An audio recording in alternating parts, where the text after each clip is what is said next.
Assalamualaikum warahmatullahi wabarakatuh. Anak-anakku yang soleh dan solehah, hari ini ya kita bertemu kembali di materi yang ketiga di pertemuan yang kedua, yakni mengenai dengan nama-nama Allah, indahnya nama-nama Allah. Sebelum kita mulai pelajaran, mari kita berdoa bersama-sama ya. Angkat kedua tangannya.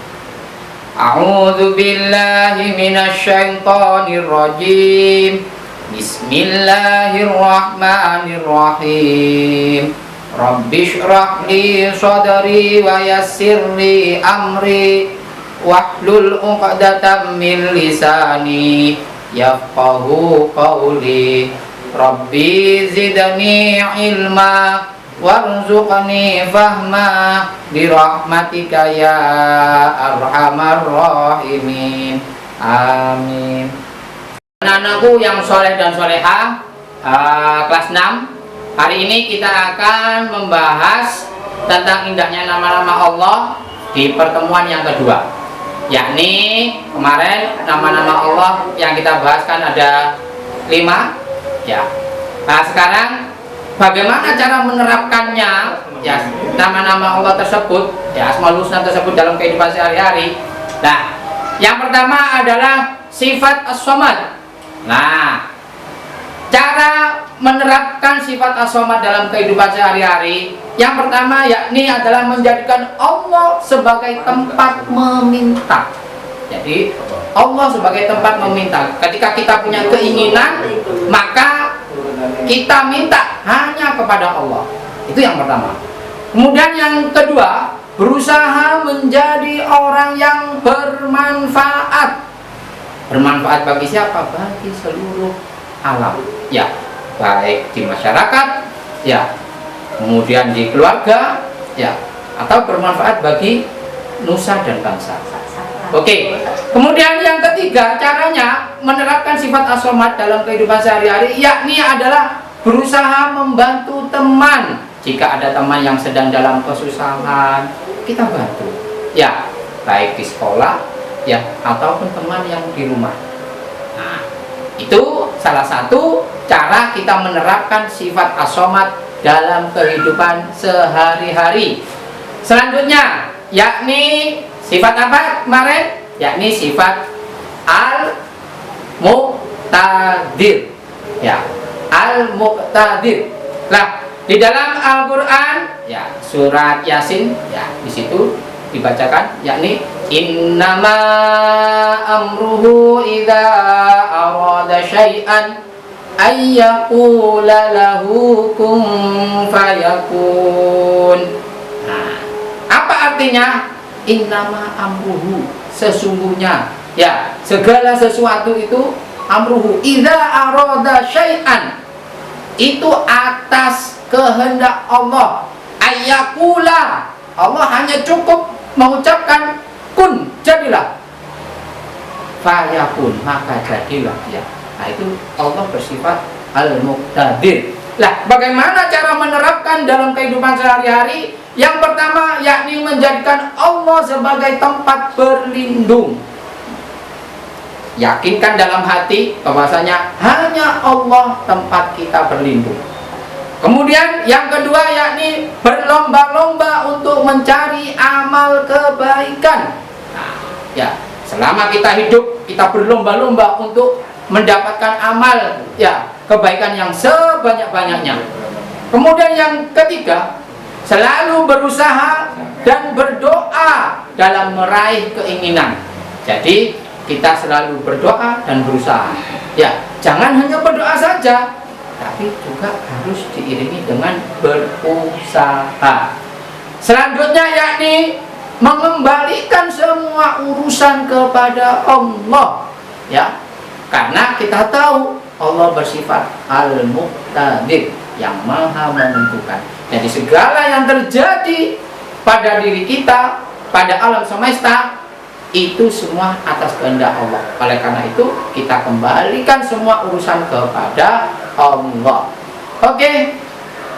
Selanjutnya yakni tidak menjadi orang yang sombong. Nah ya, kalau kita sudah tahu bahwasanya Allah bersifat Al-Muqtadir, maka kita tidak boleh sombong karena semua atas ketentuan Allah. Selanjutnya yakni sifat Al-Muqaddim. Nah, bagaimana cara kita menerapkan sifat Al-Muqaddim dalam kehidupan sehari-hari? Al-Muqaddim kemarin artinya adalah maha dahulu. Nah, yang pertama yakni dalam berbuat kebaikan hendaknya kita lebih dulu berbuat. Jadi sebelum kita menyuruh kepada orang lain, kita dulu berbuat. Ya, sebelum kita menyuruh agar selalu saling membantu teman, kita dulu yang membantu teman. Nah, itu namanya menerapkan sifat Al-Muqaddim. Kemudian yang kedua, mengerjakan sesuatu yang bermanfaat untuk masa depan. Nah, ya, kita kerjakan. Jadi saat ini tugas kalian sebagai siswa apa? Yakni belajar. Untuk apa? Untuk masa depan kita agar menjadi yang lebih baik. Seperti itu. Kemudian selanjutnya, jangan menunda-nunda pekerjaan. Ya. Jadi kalau sesuatu pekerjaan, ya, terutama kalau ada sebagai siswa pekerjaan punya PR, maka kalian langsung kerjakan. Jangan menunggu nanti karena kita tidak tahu apa yang akan terjadi nanti. Bisa saja ya kita nanti tiba-tiba ada kesibukan, ya nanti tiba-tiba ada kesusahan sehingga pekerjaan kita terbengkalai seperti itu. Kemudian selanjutnya yaitu mendahulukan kepentingan umum daripada kepentingan pribadi. Nah, ya kita dahulukan kepentingan umum daripada kepentingan pribadi. Itu tadi cara menerapkan kehidupan sifat Al-Muqaddim dalam kehidupan sehari-hari. Selanjutnya yakni sifat Al-Baqi. Kemarin Al-Baqi itu apa? Allah Maha Kekal. Bagaimana caranya kita menerapkan sifat Al-Baqi dalam kehidupan sehari-hari? Oke, siapa yang tahu? Ya. Yang pertama yakni selalu berhusnudzon terhadap Allah, karena ya semua yang terjadi ini pasti Allah memiliki tujuan. Ya, pasti Allah memiliki tujuan. Maka segala yang terjadi pada diri kita itu harus kita berhusnudzon kepada Allah, berbaik sangka. Ya, karena kita tidak tahu apa yang akan terjadi di masa yang akan datang. Kemudian selanjutnya yakni selalu mawas diri, ya waspada, karena kita harus selalu siap untuk menghadapi kematian.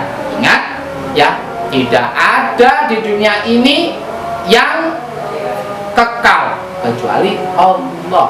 Ya, semuanya pasti akan mati. Dulu kita dilahirkan mulai dari bayi, kemudian sekarang kita sudah menjadi remaja. Nanti suatu saat kalian akan menjadi ayah, menjadi ibu, kemudian lalu jadi kakek, baru kita meninggal. Nah, maka itu kita persiapkan selalu ya waspada bahwasanya kita nanti pasti akan meninggal. Selanjutnya yaitu bertanggung jawab terhadap segala apa yang dikerjakan. Jadi apa yang kita kerjakan di dunia ini harus kita bertanggung jawab. Ya, jangan sampai kita ini acuh tak acuh terhadap pekerjaan kita. Ya, jadi harus bertanggung jawab. Selanjutnya yakni tidak terlena dengan keindahan. Nah, ingat, dunia ini adalah fana, dunia ini adalah rusak, tidak kekal. Maka kalian jangan sampai terlena. Ya, apalagi di zaman sekarang ini ya, zaman digital ini banyak TikTok, ya banyak kemudian YouTube di mana-mana, ya sehingga kamu bisa terlena meniru apa yang ada di dalam video-video yang di TikTok itu, ya sehingga kamu tidak secara tidak langsung ya kamu sudah terjerumus dalam perbuatan maksiat atau perbuatan dosa. Selanjutnya yakni segera bertaubat ketika kita mempunyai kesalahan. Ya, kalau kita sudah tahu bahwasanya apa yang kita perbuat selama ini adalah perbuatan dosa, maka kita segera bertaubat.